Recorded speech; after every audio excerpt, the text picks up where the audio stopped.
Est-ce que vous comprenez un peu ce que je suis en train de dire? Je prends mon bic pour vous montrer. Pour pouvoir faire le branchement de tes câbles, ici, ces trous que vous voyez ici, quand tu veux brancher le fil rouge, il faut regarder les symboles. Il y a le V ici, pour le voltage en courant continu, puis en courant alternatif. Il y a les résistances ici. Et puis, il y a les condensateurs ici. Donc, sur ton multimètre, tu peux voir qu'il y a un V ici, en courant continu. Il y a un V ici en courant alternatif. Et quand tu viens encore, les résistances ici, en ohm, tu peux voir qu'ici, ça fait partie. Donc, pour mesurer les résistances, tu dois mettre ici. D'abord, je vais continuer. Je vais brancher un truc.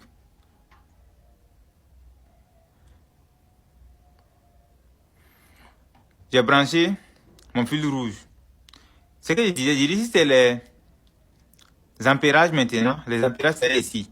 Les A en courant continu. Vous voyez les A comme cela. Et puis ça, c'est A en courant alternatif. 1 M milliamps en courant alternatif. 20 M milliamps en courant alternatif. 200 M milliamps. Même chose ici. Vous comprenez un peu?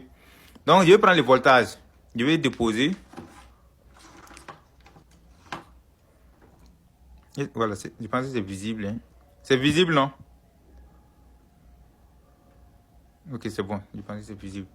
Donc, une fois que je laisse comme cela, je prends mon multimètre.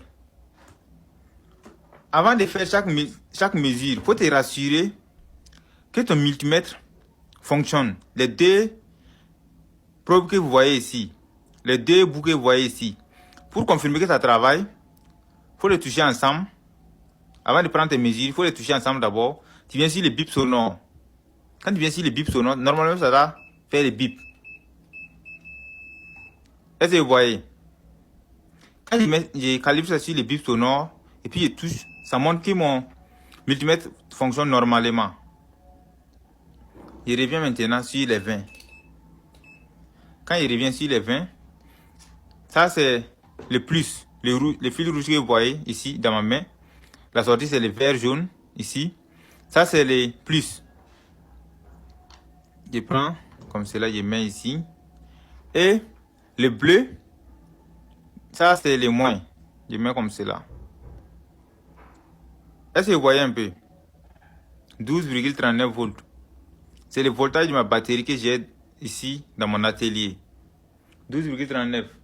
Maintenant, regardez quelque chose. Quand je vais changer de polarité, quand je change de polarité ici, je prends le noir et viens mettre sur le plus. Regardez sur mon multimètre ce que ça va faire tout de suite. Le voltage 12,39. Le voltage est là. Mais regardez le moins qui est en haut, devant. Ça montre qu'il y a quelque chose, il y a la négation à quelque part.